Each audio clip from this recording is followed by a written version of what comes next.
Je connais beaucoup de gens qui sont ici pendant 5 ans, 10 ans, voire même 20 ans, qui ne sont pas encore bien intégrés. Alors, il faut noter que immigrer en Suède, c'est très facile, mais s'intégrer, c'est autre chose. Si tu veux venir en Suède, ou soit tu es nouvellement en Suède, mais tu n'arrives pas à t'adapter, je vais te parler de 5 points qui vont t'aider à bien t'intégrer. Reste du début jusqu'à la fin pour savoir comment réussir son intégration ici en Suède. Avant tout, je j'aimerais me présenter. Bonjour, salut encore une fois de plus. Je m'appelle Excellente et je parle sur ma chaîne Comment immigrer en Suède en tant qu'étudiant, travailleur ou soit visiteur. Je parle aussi de tout ce qui concerne la Suède, la vie sociale, la vie politique, la vie amoureuse. Et si tu es intéressé, si tu as des questions par exemple sur la Suède, que ce soit sur le plan politique, financier ou soit social, n'hésite pas de me contacter. Et avant de me contacter, il faut m'écrire. Ne m'appelle pas directement. Tant que je n'ai pas encore répondu à ton message, tu ne m'appelles pas. Pourquoi? Parce que j'ai d'autres occupations. Si tu m'appelles, je suis occupée, je ne peux pas te répondre. C'est pourquoi la première chose que tu dois faire, il faut me laisser un message. Et moi, maintenant, je vais te donner les jours et l'heure que nous pouvons bien discuter sur ta question. Merci à tous ceux-là qui se sont déjà abonnés. Merci pour vos commentaires, pour vos likes. Et je m'aimerais aussi demander à ceux-là qui sont sur ma chaîne, qui ne sont pas encore abonnés, de s'abonner. La plupart des gens qui me suivent sur ma chaîne ne sont pas abonnés. S'il vous plaît, abonnez-vous. Ça va aussi m'encourager de venir avec d'autres informations pour vous donner. Abonnez-vous, aimez ma vidéo, partagez si possible. Et sans plus tarder, passons à notre sujet du jour. Comment réussir son intégration en Suède? Mes amis, pour bien réussir son intégration en Suède, je vais vous parler de 5 points. Il y en a beaucoup, mais moi je vais me limiter sur les 5. Et ce sont les 5 points qui vont vraiment t'aider à bien t'intégrer en Suède. Quand tu seras là, ou soit si tu es déjà là, ces 5 points vont t'aider à bien t'intégrer en Suède. Une fois déjà arrivé en Suède, la première chose que tu dois faire pour réussir ton intégration, c'est te concentrer. La concentration. Et quand je parle de concentration, je vais dire d'éviter toute distraction dans tout ce que tu fais. Si tu es venu en Suède comme étudiant, concentre-toi sur tes études. Il faut beaucoup étudier, il faut éviter la distraction, tout ce qui peut t'empêcher de ne pas bien te concentrer sur tes études. Il y a des choses qui distraient beaucoup des étudiants, c'est le travail et les relations amoureuses. Le travail, pourquoi? Parce que ici, il n'y a pas les limites d'heures de travail pour les étudiants. Tu peux être étudiant et travailler comme tu veux. Et la plupart des étudiants négligent les études pour chercher l'argent, sans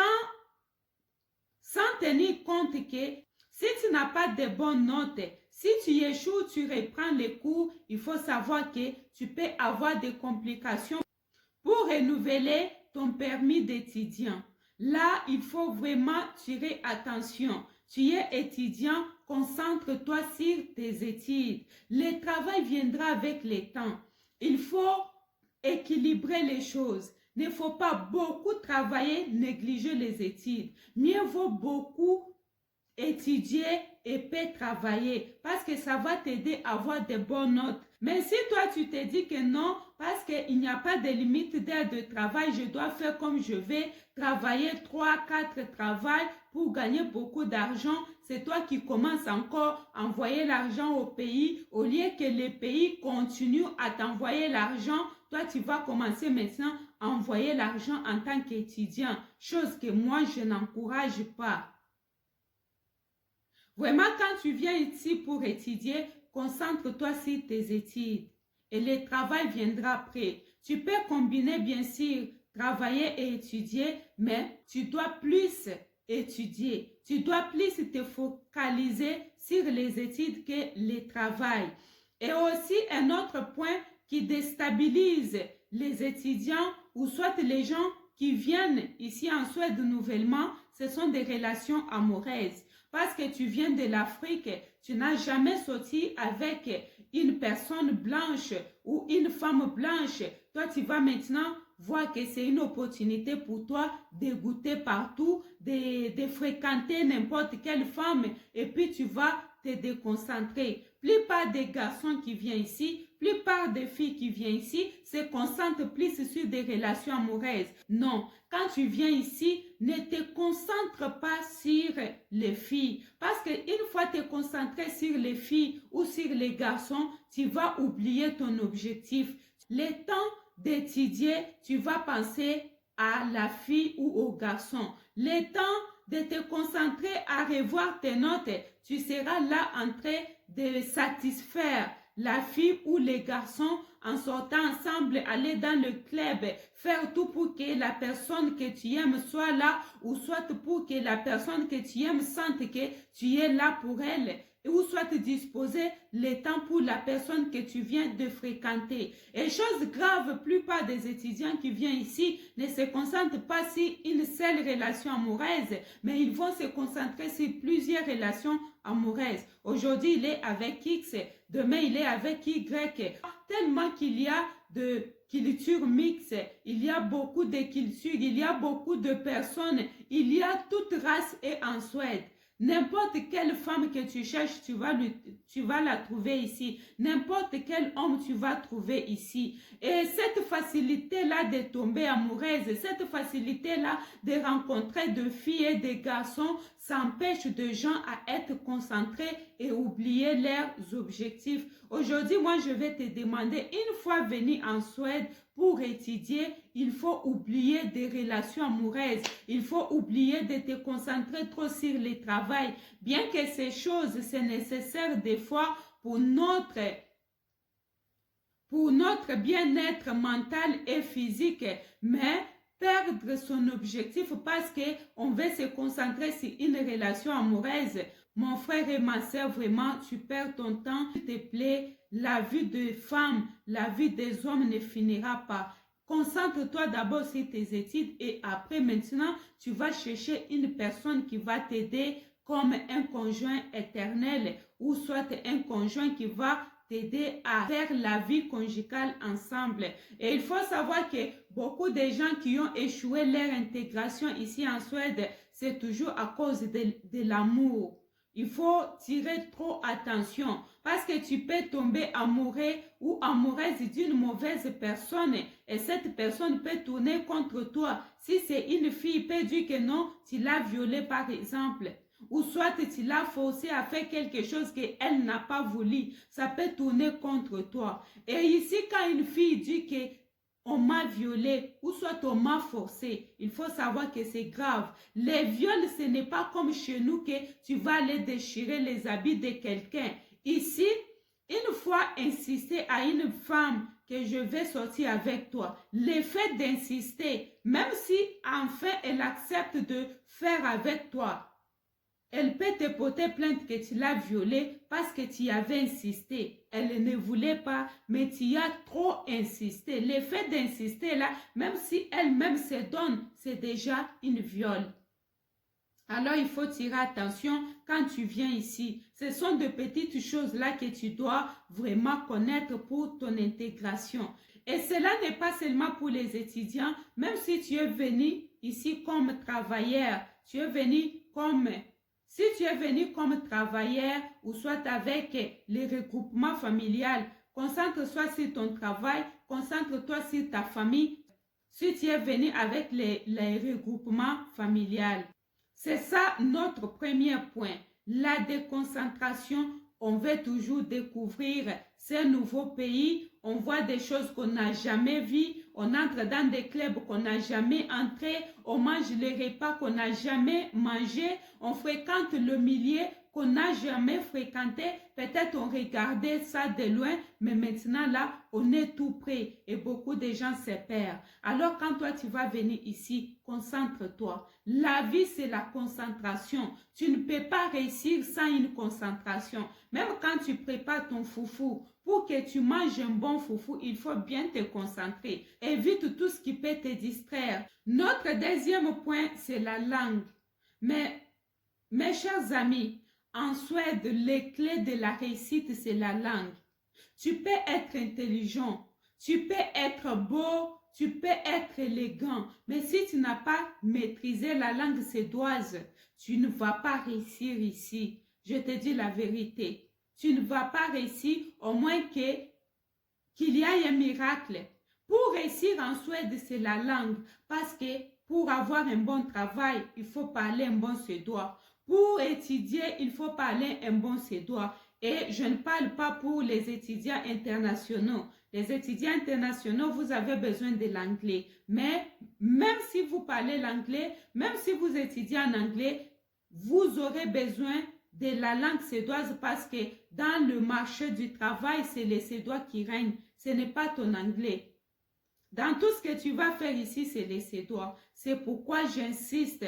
Une fois venir ici, concentre-toi sur la langue. Apprends la langue. Et quand je parle de la langue, il faut maintenant contrôler ton entourage. Ne fréquente pas seulement les gens de ta communauté. Cela, ça va t'aider pour apprendre la langue. Parce que si tu fréquentes seulement les gens de ta communauté, tu vas parler ta langue. Et ce qui fait que tu auras du mal à maîtriser la langue suédoise.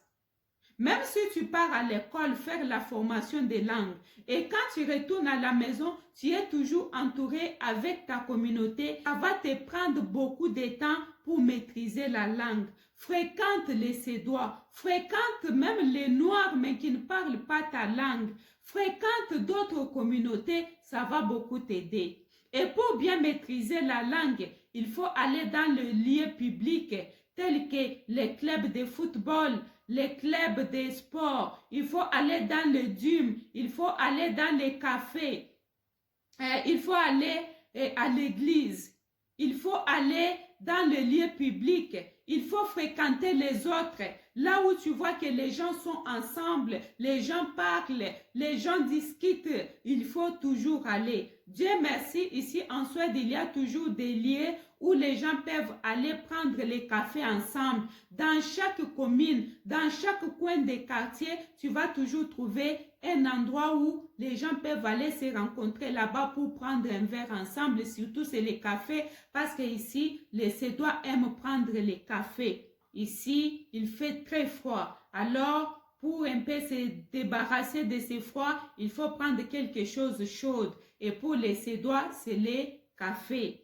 C'est pourquoi dans chaque coin du quartier, il y a toujours un cafétéria ou un endroit où les gens vont aller partager les idées ensemble, se rencontrer et souvent c'est gratuit. Les cafés a été toujours gratuit dans ces genres d'endroits où il faut se rencontrer pour parler. Il faut fréquenter ces genres d'endroits. Bien sûr, tu vas trouver, ce sont des endroits où il y a beaucoup de Suédois, des gens un peu plus âgés. Cela ne te gêne pas. Les Suédois sont des gens très gentils. Bien qu'ils soient réservés, mais ils sont gentils. Leur problème, c'est très difficile qu'un Suédois fasse le premier pas. Mais une fois que toi, tu commences avec les premiers pas, tu vas trouver que ce sont de bonnes personnes. Ce sont des personnes très sociales, très ouvertes d'esprit. Ce sont de bonnes personnes. C'est-à-dire avec eux, même si tu parles mauvais Suédois, ils seront là pour t'aider à te corriger. Les Suédois n'est pas comme nous les francophones. Nous les francophones, quand une personne parle mal français, on se moque. Mais ici pour les Suédois, ils sont comme les anglophones. Quand tu parles quelque chose de mauvais, tu parles mal et ils vont te corriger ou soit ils vont te comprendre. Alors ne te gêne pas de fréquenter les milieux où il y a les Suédois. Mes chers amis, en Suède, les clés de la réussite, c'est la langue. Tu peux être intelligent, tu peux être beau, tu peux être élégant, mais si tu n'as pas maîtrisé la langue suédoise, tu ne vas pas réussir ici. Notre troisième point pour bien réussir son intégration, c'est éviter les crédits.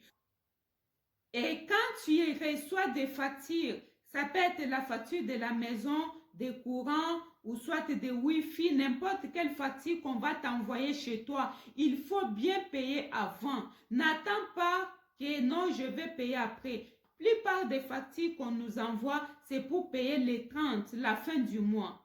Et il y a même des entreprises qui sont patientes jusqu'à les 5.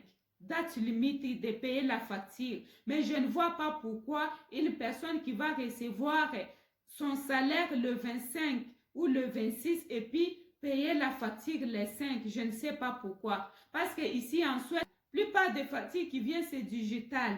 Il faut payer. Parce que quand tu payes déjà, ça ne va pas couper ton argent aujourd'hui. Ça va couper ton argent les 30. Parce qu'il y a déjà la date. On va même te demander, tu veux payer ça maintenant là ou soit tu veux payer ça la date fixée sur la facture. Et puis tu choisis la date fixée sur la facture. Ici en Suède, si tu ne payes pas tes factures, on ne viendra pas t'arrêter parce que tu n'as pas payé la banque, parce que tu n'as pas payé une facture. Tu en es qu'on va te mettre sur la liste noire parce qu'il y a une organisation qui travaille sur ça. Si toi, tu ne payes pas la facture, la société va t'envoyer ton nom à cette organisation-là. Et c'est cette organisation-là qui va t'envoyer une lettre d'avertissement avec une autre facture. Et si tu ne payes pas, là, on va maintenant te mettre sur les carnets noirs. Tu ne peux pas prendre un crédit, tu ne peux pas louer une maison parce que partout tu iras pour louer un appartement, on va toujours vérifier si tu n'es pas sur la liste noire des gens qui ne payent pas la dette. Et si on trouve que tu es sur la liste noire, on ne peut pas te donner la maison. Que ce soit pour prendre crédit en banque ou soit téléphone. Et il faut savoir que ici, la plupart des choses que nous achetons, ce n'est pas crédit. Bien sûr, il y a des gens qui payent cash, mais je peux dire à 80%, c'est toujours pas crédit. Et les gens aiment prendre les crédits que de payer cash. On ne va pas te donner une maison. Tu seras une personne qui va commencer à vivre sur les colocations. Et la vie aussi des colocations, c'est l'appartement coûte trop cher et de dette, tu ne seras pas à l'aise comme une personne qui vit dans son propre appartement ou sa propre maison. Il faut tirer attention. Même si tu veux acheter une maison, si tu as des dettes, on ne peut pas te donner. Il faut vraiment tirer attention avec des crédits. Payez vos factures et ne laissez pas les gens venir vous manipuler pour prendre de dettes à vos noms pour quelque chose, vous prenez pour votre frère, pour votre soeur, pour votre mari, au moins si c'est un homme vraiment sincère ou une femme sincère, parce que des relations en Europe, on ne met pas trop de sentiments. Il y a beaucoup de choses, beaucoup de réalités qu'il faut être là pour comprendre. Voilà un peu, ça c'est notre troisième point. Si tu vis sans dette en Suède, si tu vis sans problème de dette, tu vas voir que tu vas bien réussir ton intégration. Pour bien réussir son intégration ici en Suède, il faut faire une formation. Mes amis, quand vous venez ici en Suède, quel que soit ce qui vous a amené en Suède, il faut étudier. Il faut étudier, même si tu es venu par les regroupements familiales, tu es venu avec les bateaux, ou soit tu es venu pour visiter et puis tu es resté, tu es venu comme étudiant. Vraiment, il faut étudier. Il faut avoir une formation. Une formation va t'aider. Arrêtez d'aller faire des travaux sans formation.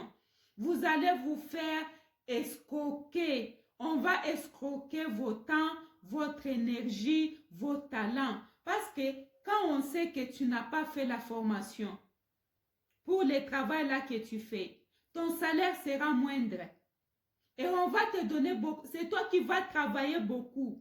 Parce qu'on sait qu'à n'importe quel moment, ils ont la facilité de te mettre dehors. Il faut faire tout pour faire une formation professionnelle. Même si c'est pour 6 mois. Même si c'est pour une année, il faut étudier. Parce que tu as des enfants, tu es une maman, on te donne le Boostad Bidra. Boostad Bidra, c'est l'argent qu'on paye aux enfants, l'argent de la sociale. Ne te concentre pas sur ça. Il faut travailler, il faut te former. Avec la petite formation là, tu peux gagner ta vie avec ça. Ne néglige pas. Voilà un peu notre quatrième point, c'est de faire la formation. Parce que si tu as fait la formation ici, on va bien te payer. Quelle que soit la formation que tu vas faire, tu auras toujours la chance de combiner et les études et le travail. Et notre cinquième et dernier point, c'est il faut avoir les permis de conduire. Si tu as ton permis ici, tu as gagné ton intégration. Parce qu'avec le permis, ça va te permettre de trouver facilement le travail. On engage beaucoup dans le domaine des transports. Parce que dans chaque organisation, on a besoin de chauffeurs. Que tu sois étudiant, travailleur ou soit tu es venu avec les regroupements familiales, c'est très nécessaire d'avoir les permis. Avec le permis, tu peux utiliser ça comme pièce d'identité ou soit comme un diplôme. Ça va t'aider à trouver l'emploi facilement. Ça va aussi t'aider à te déplacer facilement. Voilà un peu les 5 points que je parlais pour réussir son intégration. Tu rêves de venir visiter la Suède ou soit venir étudier en Suède, je suis là pour une orientation. Vraiment, si tu as besoin d'un accompagnement, tu as des questions sur la Suède, j'ai mis mon numéro de téléphone ici. Avant de m'appeler, il faut m'écrire. Si je n'ai pas encore répondu, ne m'appelle pas. Attends quand moi je vais t'écrire pour te donner les jours et l'heure que nous allons parler parce que j'ai d'autres occupations et les heures que je parle avec mes abonnés, ce sont les heures que je suis libre. Je ne travaille pas, je suis à la maison. C'est ça. Et si tu veux entrer en contact avec moi, écris-moi. Écris-moi, je vais te parler et on va bien discuter sur la Suède. Non seulement sur la Suède, si tu as aussi besoin d'immigrer dans un pays comme États-Unis, Canada, Australie, on est une équipe. Je ne suis pas seule. Nous sommes une équipe. Je peux t'orienter avec ceux-là qui travaillent pour États-Unis ou pour Australie ou pour la France. C'est une équipe que nous travaillons pour la migration. Alors, n'hésite pas de me contacter pour que je puisse t'orienter. Merci beaucoup. Que Dieu vous bénisse. Merci pour votre patience et votre fidélité de m'avoir suivi du début jusqu'à la fin. Nous allons encore nous revoir prochainement avec une autre vidéo. Mais avant de finir, s'il te plaît, est-ce que tu peux liker, aimer ma vidéo, commenter et aussi abonnez-vous. La plupart des gens qui regardent mes vidéos ne sont pas abonnés. S'il te plaît, abonne-toi. Ça va m'encourager de venir avec d'autres informations. Oui, pour ceux-là qui ont des questions, qui ont des préoccupations, je suis là pour vous aider, pour vous orienter. Merci une fois de plus. Merci pour votre fidélité. Aimez la vidéo, commentez. Portez-vous bien. À bientôt. Portez-vous bien et bonne chance avec vos projets de migration. Que Dieu vous assiste, que Dieu vous bénisse pour que vous puissiez réaliser vos rêves.